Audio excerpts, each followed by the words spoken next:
On the morning everything changed, Ethan Brooks woke to a sound that did not belong in his valley. It was not the wind through the pines, and it was not the creek moving over stone the way it had every spring for as long as he had owned this land.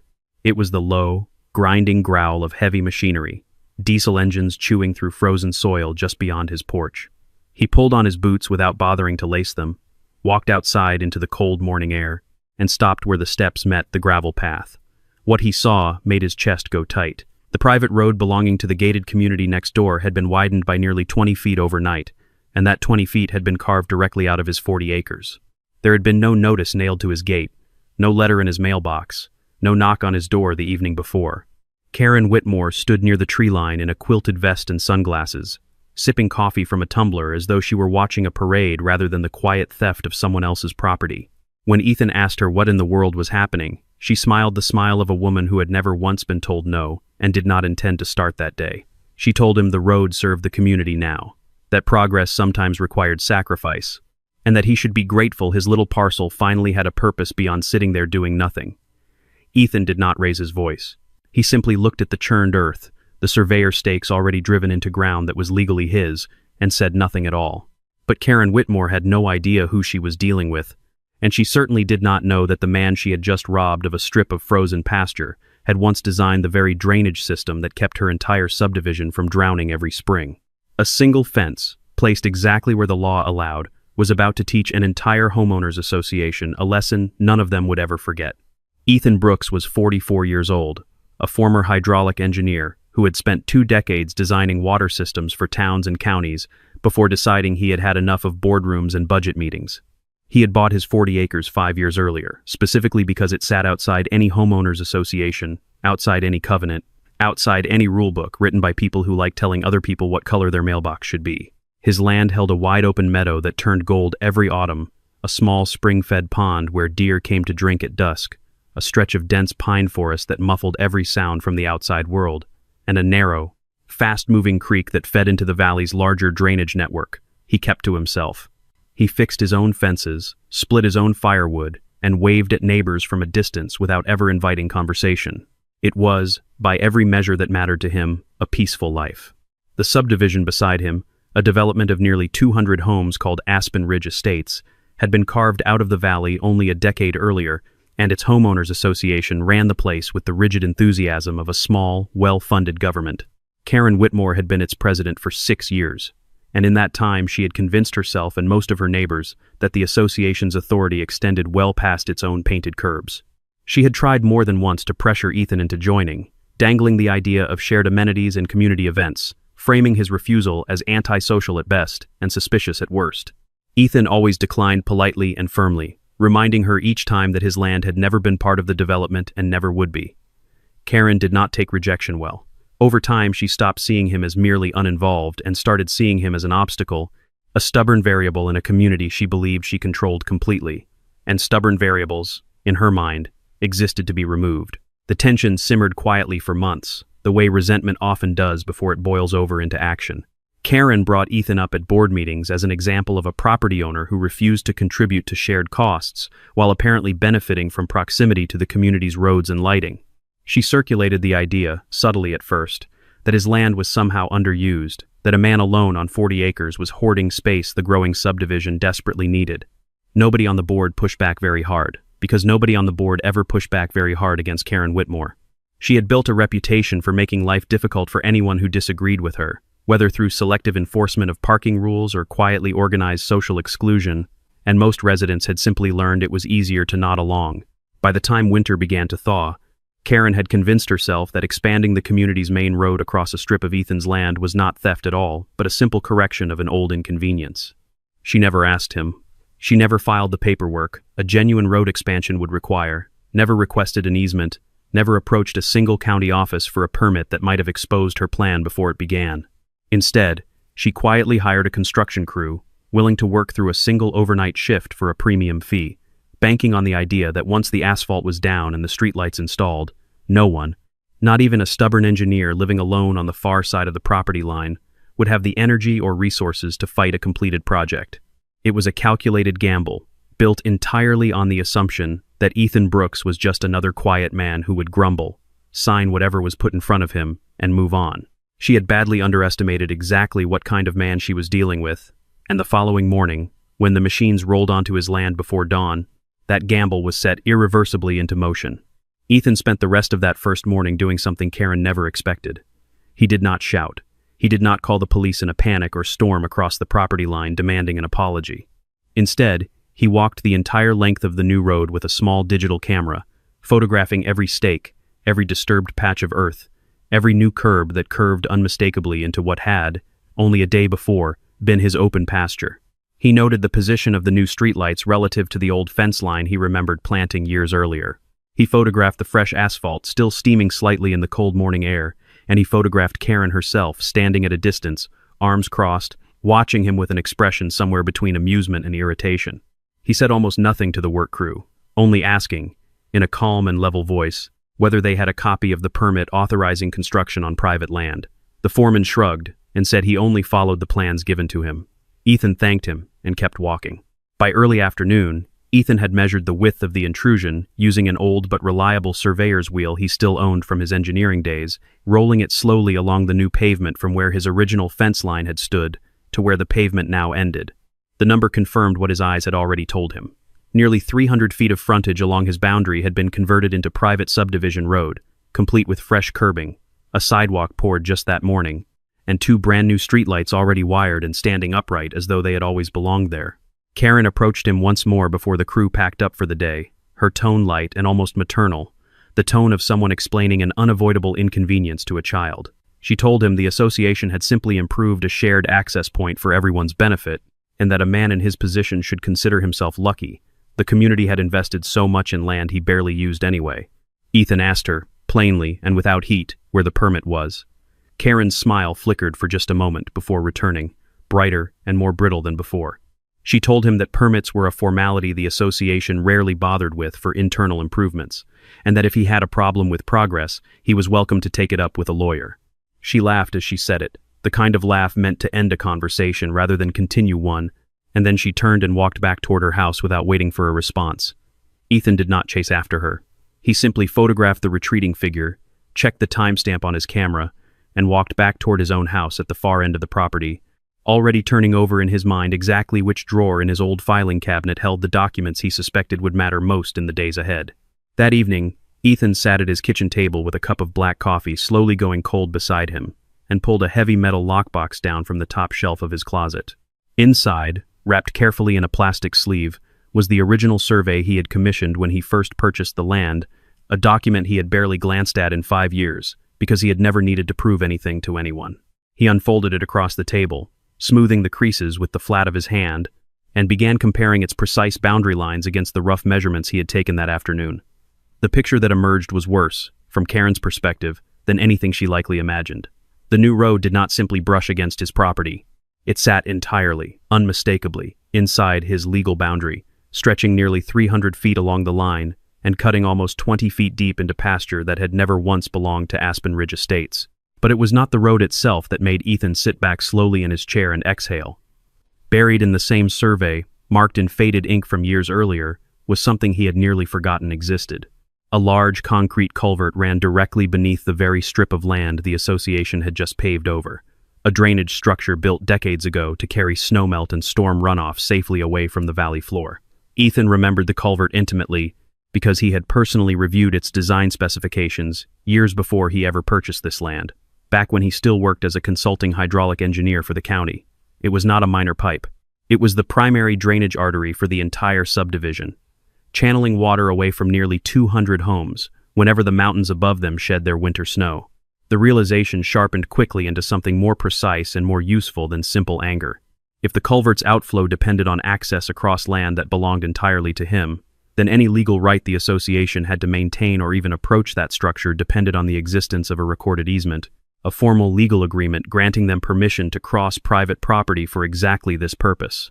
Without an easement, the culvert running beneath his land was, in every meaningful legal sense, his to control. Ethan spent the following 2 days at the county records office, patiently working through deed histories, easement filings, and drainage agreements, stretching back nearly 30 years, cross-referencing every document against his own survey with the same careful precision he had once applied to million-dollar infrastructure projects. He found nothing. No easement had ever been filed granting Aspen Ridge Estates or any predecessor developer the right to access, maintain, or even step onto that strip of land for drainage purposes. The original developer, it seemed, had simply assumed continued access without ever formalizing it, perhaps trusting that whoever eventually owned the neighboring parcel would never notice or never care. For decades, that assumption had held, quietly and invisibly, because no one had ever needed to test it. Now Ethan Brooks, a man who understood exactly what that culvert meant to 200 households, held in his hands the single piece of information that could unravel Karen Whitmore's entire authority over her own community, and he intended to use it with the same calm precision he brought to everything else in his life.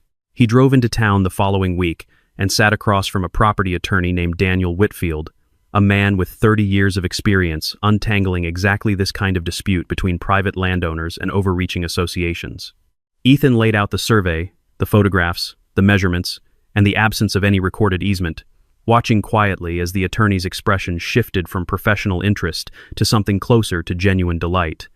Daniel leaned back in his chair, tapping his pen against the folder in front of him, and told Ethan plainly that he was holding nearly every card that mattered in this situation. The association had trespassed onto private property without permission, constructed improvements without a permit, and now depended entirely on continued unauthorized access to a critical piece of infrastructure buried beneath land they did not own and had never had the right to touch. Daniel advised patience above all else. He explained that Ethan's strongest position was not to rush into confrontation, but to let the facts accumulate quietly while the association, ignorant of what it had actually done, continued behaving exactly as it always had. Ethan agreed without hesitation, because patience had never been difficult for him.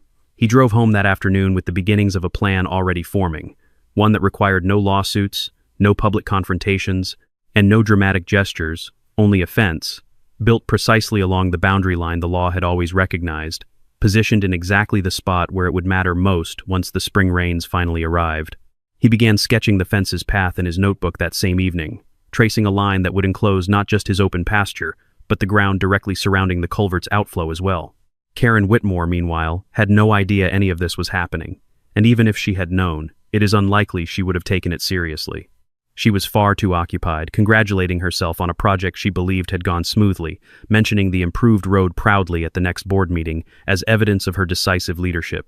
When one board member asked, almost as an afterthought, whether the association had secured proper permits for the expansion, Karen waved the question away with practiced ease, insisting that internal improvements to shared infrastructure rarely required the kind of bureaucratic paperwork outsiders like to worry about. No one pressed further. It was easier, as always, to trust her confidence than to question it, and that unquestioning trust was quietly becoming the very foundation Ethan's plan would eventually collapse beneath. Within days, Karen's attention turned fully toward Ethan Brooks, whom she now viewed not as a mildly inconvenient neighbor but as an active threat to her authority. A formal letter arrived at his mailbox bearing the Aspen Ridge Estates letterhead, demanding that he remove what it called an unauthorized barrier obstructing community access, a reference to the old wooden fence he had built years earlier along a completely different section of his property, one that had nothing to do with the new road at all. The letter further insisted that he contribute retroactively to what it termed shared maintenance costs for the improved roadway, along with an annual fee for continued access to what it now referred to, astonishingly, as a joint-use corridor. Ethan read the letter twice, folded it neatly, and placed it in a growing file alongside his photographs and survey documents, saying nothing to anyone. When he did not respond within the arbitrary window Karen had specified, a second letter arrived, this one listing a fine that would apparently increase automatically each week. He failed to comply. Karen had apparently convinced the board, in a meeting Ethan was never invited to attend and had no legal obligation to attend, that his silence constituted defiance, requiring escalating financial pressure. Around the same time, posts began appearing on the community's private online bulletin board, carefully worded, but unmistakably aimed at painting Ethan as an uncooperative outsider who refused to support shared community infrastructure despite benefiting from its presence.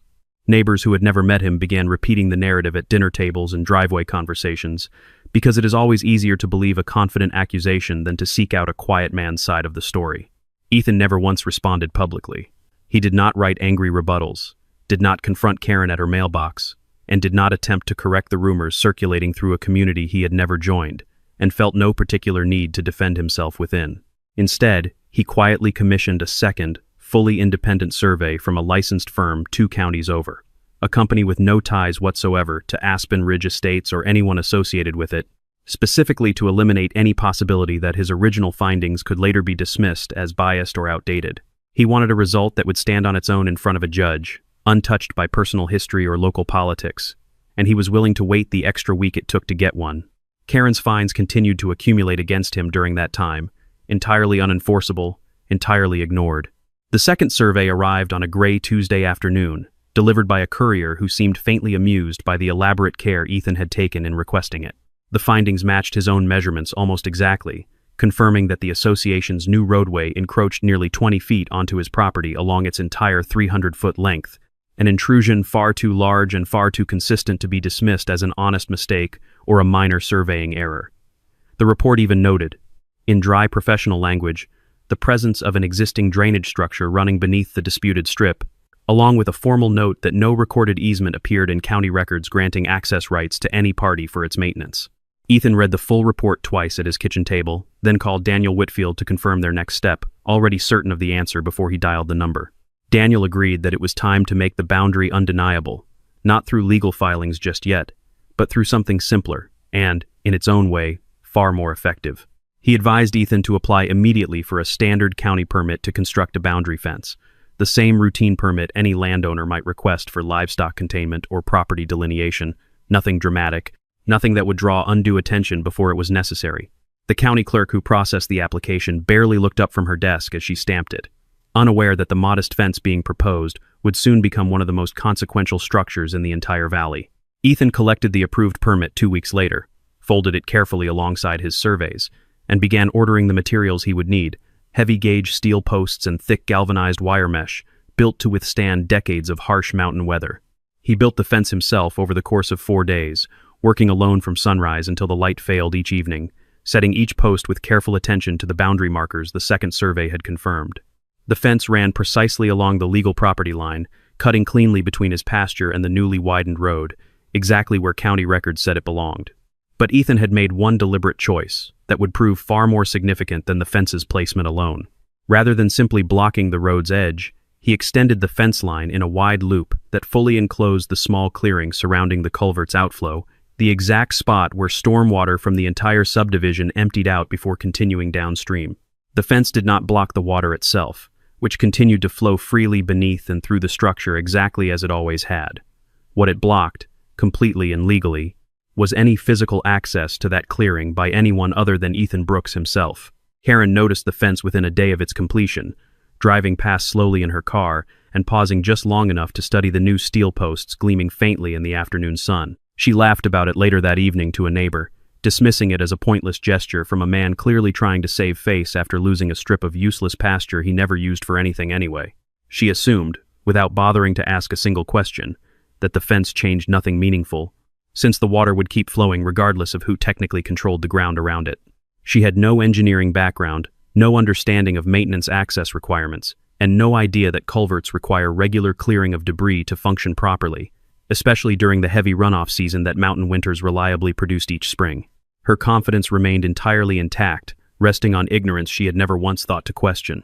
3 days after the fence was completed, the first real storm of the season rolled down off the mountains, bringing with it a sustained, heavy rain that combined with rapid snowmelt to send far more water rushing through the valley's drainage network than usual. Debris carried down from higher elevations, pine branches, loose gravel, matted leaves, and small stones, began collecting at the mouth of the culvert exactly as it always had during heavy runoff events, gradually restricting the flow of water trying to pass through. In previous years, association maintenance crews had simply walked across the pasture whenever needed, cleared the debris by hand, and gone home without a second thought, treating the access as an unquestioned convenience rather than a legal right that required documentation. This year, when a maintenance worker arrived at the fence line with a shovel and a wheelbarrow, he found himself staring at a locked steel gate exactly where the old open pasture used to be. The worker called his supervisor, who called Karen directly, and Karen, without pausing to consider the legal reality of the situation, instructed him to simply climb over or cut through if necessary, insisting that community access could not possibly be blocked by a fence built out of what she assumed was pure spite. Ethan happened to be home when the maintenance truck arrived, and he walked calmly down to the gate himself, informing the worker in a level, unhurried voice that the land beyond the fence was private property, that no easement existed granting access to anyone, and that stepping past the gate without permission would constitute criminal trespass. The worker, uncertain and increasingly nervous, backed away and called Karen again, relaying Ethan's words nearly verbatim. Karen, furious, decided to handle the matter herself, arriving at the gate 20 minutes later with the confident stride of a woman who had never once lost an argument on her own turf. She found Ethan standing calmly on his side of the fence, arms loosely crossed, saying nothing until she had finished her opening demand, that he open the gate immediately for essential community maintenance. He told her, in the same even tone he had used with the maintenance worker, that she was welcome to produce a recorded easement proving any legal right of access, and that until she did, the land and everything on it, including the culvert clearing, remained entirely his to control. Karen threatened to call the police, and Ethan told her, without a flicker of concern, that she absolutely should, since he had nothing to hide and every document proving his ownership sitting neatly organized on his kitchen table. The deputy who eventually responded to her call spent barely 10 minutes reviewing the property line markers and the fence's permit before confirming, quietly and apologetically, that Karen and her association had no legal standing whatsoever to enter the fenced area without Ethan's explicit consent. Karen left the property that afternoon in a controlled fury, already composing in her mind the next letter she intended to send, the next fine she intended to levy, the next community meeting she intended to dominate with her version of events. She still did not understand, even as she drove away, exactly how serious the situation had become, because she still believed the water would somehow find its own way around any obstacle placed in front of it, the way it always seemed to in her mind when she wasn't paying close attention to details she considered beneath her. She did not call an engineer. She did not consult the association's own maintenance records. She simply assumed the problem would resolve itself, the same way she assumed most problems resolved themselves whenever she decided not to look at them directly, and that assumption would cost her association more than she could have imagined only a few hours earlier. That same night, the rain intensified, falling steadily for nearly 6 hours without pause, swelling every creek and drainage channel throughout the valley to levels not seen in several years. With no one able to clear the debris now steadily accumulating at the culvert's mouth, the passage narrowed further and further, until the volume of water arriving from higher ground began to dramatically outpace what little was still managing to pass through. Water that had nowhere else to go began backing up along the drainage channel, feeding directly into the lowest section of Aspen Ridge Estates, seeping first into storm drains never designed to handle this kind of pressure, then rising steadily through cracks in foundation walls throughout the subdivision's lowest-lying homes. By midnight, the first frantic phone calls began arriving at Karen's house, neighbors reporting water pooling ominously in their basements, rising inch by inch with no clear source anyone could immediately identify. By morning, what had begun as a handful of worried phone calls had become a full-blown crisis, rippling through the entire subdivision. 10 homes reported flooding in their basements within the first few hours of daylight, a number that climbed steadily throughout the morning as more residents woke to discover water pooling around furnaces, storage boxes, and finished basement floors. By early afternoon, the number had reached 30 homes. Then, as the rain continued relentlessly through the day, it climbed past 70, an astonishing scale of damage for a community that had never experienced anything close to this level of flooding in its 10-year history. Garages filled with several inches of standing water, ruining stored belongings and, in more than a few cases, expensive vehicles parked inside them that their owners had never thought to move to higher ground. Panic spread through the community faster than the water itself, residents calling each other in confusion, none of them understanding why a storm, no worse than several previous years, had suddenly overwhelmed a drainage system that had always managed to handle far more. Karen Whitmore, watching her own basement fill slowly with cold, muddy water, finally allowed herself to consider, for the first time, that the fence might have something to do with the disaster unfolding around her. She called an emergency board meeting for that same evening, gathering a handful of increasingly anxious homeowners into her living room, several of them standing rather than sitting because every available chair had already been claimed by someone whose own basement was, at that very moment, quietly ruining itself. She proposed, without much hesitation, that maintenance crews simply cut through Ethan's fence that night, arguing that the emergency justified whatever legal risk might follow. It was the association's attorney, a quiet man named Robert Callahan who had said very little throughout the meeting, who finally spoke up and firmly refused to allow it. He explained, in careful and deliberate language, that cutting through a legally permitted fence on private property, with no recorded easement, would expose the association to criminal trespass and destruction of property charges, on top of whatever civil liability already existed for the original road expansion. Karen argued that the flooding emergency changed everything, that no reasonable court would punish them for trying to protect 200 homes from catastrophic water damage. Robert Callahan reminded her, patiently but pointedly, that the emergency existed entirely because the association had illegally seized private land in the first place, without ever securing the legal access rights necessary to maintain the critical infrastructure buried beneath it. Had a proper easement existed, he explained, none of this would have happened, because maintenance crews would have had clear, documented, legal access to clear the debris the moment it began accumulating. The emergency, in other words, was entirely self-inflicted, a direct consequence of Karen's own decision to expand the road without permits, without notice, and without ever once considering the legal foundation her actions actually required.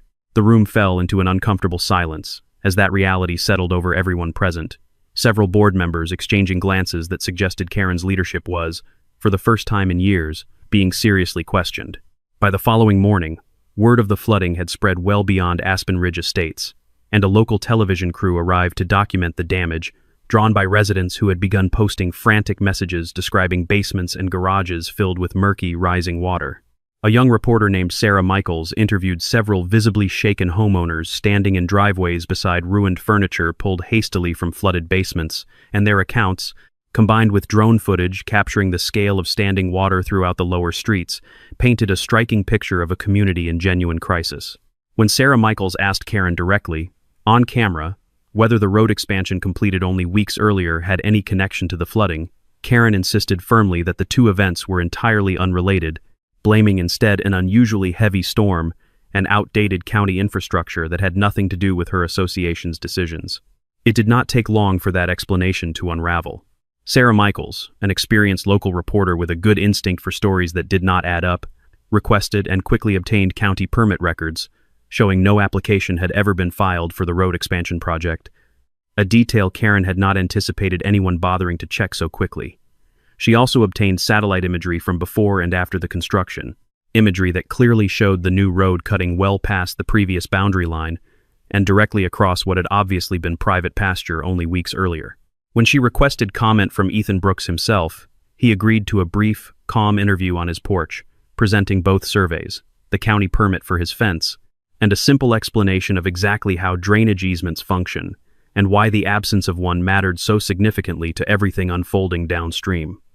His measured, factual account, delivered without a hint of satisfaction or anger, contrasted sharply with Karen's increasingly defensive denials broadcast just hours earlier. The story aired that evening, and within the community itself, the reaction was immediate and severe.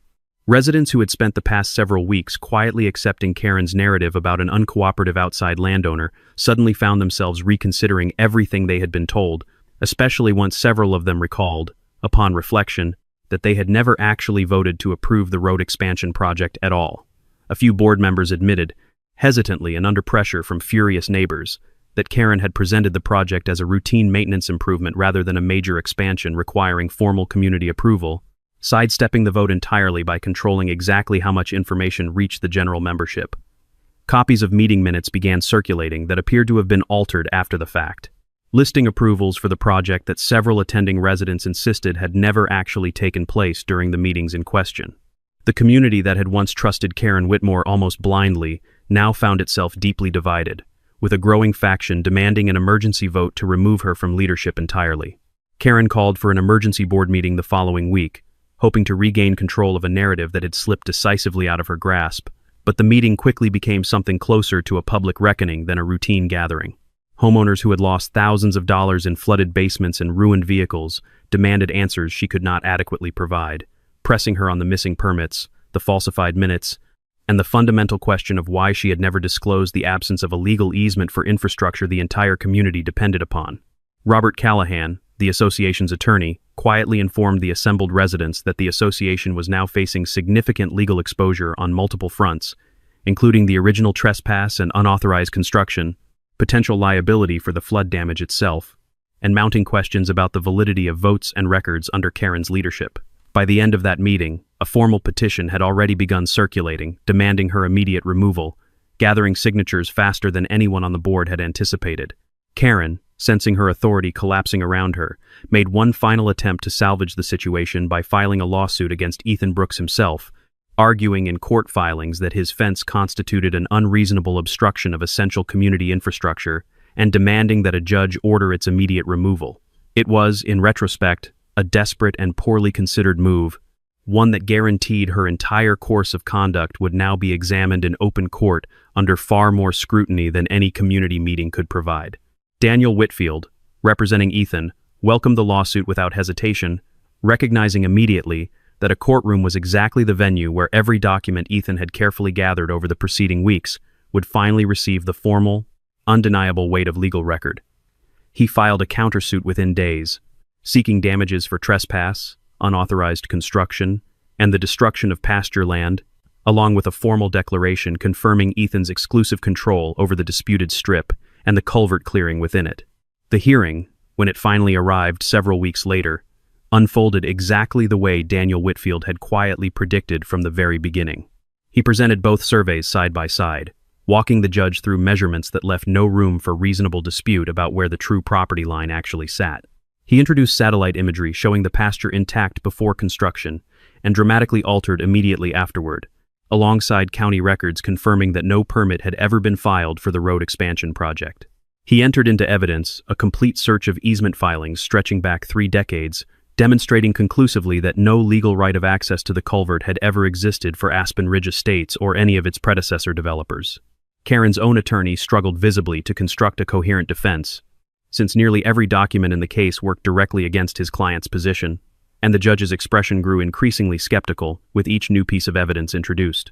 When the judge finally turned to Karen directly and asked her plainly why she had authorized construction of a road across land she did not own, without a permit, without notifying the property owner, and without any recorded legal right of access, Karen struggled to produce a coherent answer for several long, uncomfortable seconds. She began explaining that she had believed the community held some informal right to the land based on years of unquestioned access. But the judge reminded her, without much patience left in his voice, that decades of convenience did not create a legal easement, and that ignorance of that distinction did not excuse deliberately bypassing every formal process designed to protect exactly this kind of situation. Karen's attorney attempted to argue that the flooding damage resulted from an unusual storm rather than any deliberate action by Ethan Brooks, but the judge pointed out, with evident frustration, that Ethan's fence sat entirely on his own legally surveyed property, and that no law obligated any landowner to grant access simply because a neighboring association had grown accustomed to trespassing. The ruling, when it finally came down several days later, was as thorough as it was unforgiving toward Karen and the association she had led. The judge found decisively in Ethan's favor on every count, confirming his exclusive ownership of the disputed land and the culvert clearing within it, and ordering Aspen Ridge Estates to remove the illegally constructed road sections in their entirety within 90 days. The association was further ordered to pay substantial damages covering the destroyed pasture, along with the full legal fees Ethan had incurred throughout the proceedings, a figure that grew even larger once the court factored in the deliberate falsification of meeting records the investigation had uncovered along the way. Perhaps most significantly, the ruling made unmistakably clear that any future access to the culvert for maintenance purposes would require a formally negotiated and properly recorded easement, one that Ethan Brooks alone held the legal right to grant or withhold entirely at his own discretion. Karen Whitmore did not survive the fallout that followed. Within 2 weeks of the ruling, the emergency board meeting that residents had been demanding for over a month finally took place, and this time the vote to remove her from the presidency passed with an overwhelming majority, ending 6 years of leadership that collapsed almost entirely under the weight of decisions she had made, without ever bothering to check whether she actually had the legal authority to make them.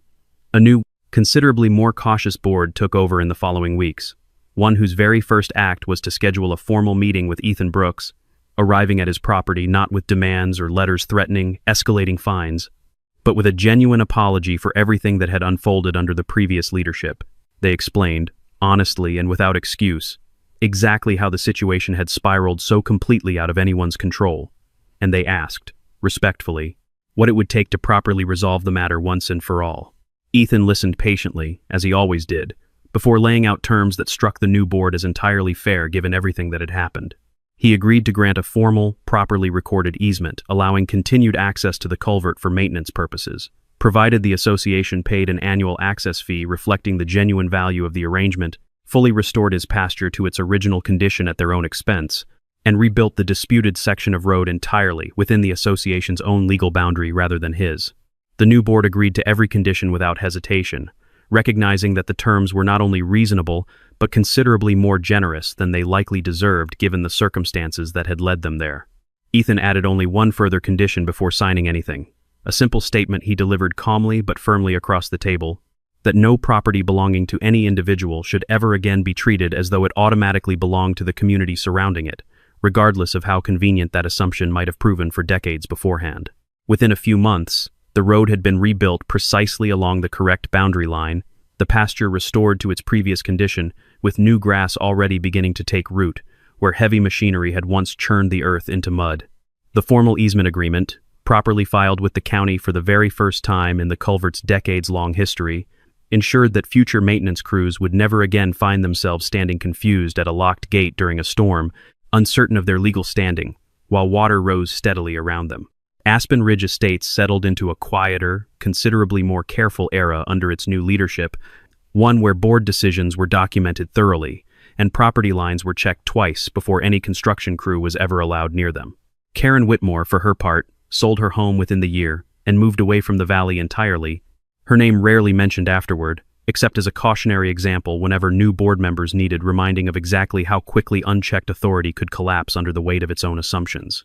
Ethan Brooks remained exactly where he had always been, standing at the edge of his pasture on a quiet afternoon many months later, watching clear water move steadily through the culvert beneath his feet, following its designed path without obstruction, for the first time in longer than anyone in the subdivision could remember. He had not won through anger, nor through any deliberate desire for revenge against a woman who had tried to take what was never hers to take. He had won simply by understanding the land he owned more thoroughly than anyone who had tried to claim otherwise, by remaining patient while others rushed toward conclusions built on nothing more solid than convenience and assumption, and by trusting, quietly and consistently, that ownership recorded properly under the law would always outweigh authority, claimed loudly without it. The fence still stood exactly where it always had, an unremarkable line of steel and wire that had, in its own quiet way, protected far more than 40 acres of pasture. It had protected the simple, enduring principle that no community, however large or however confident, could ever place its convenience above another person's legally recorded right to the ground beneath their own feet.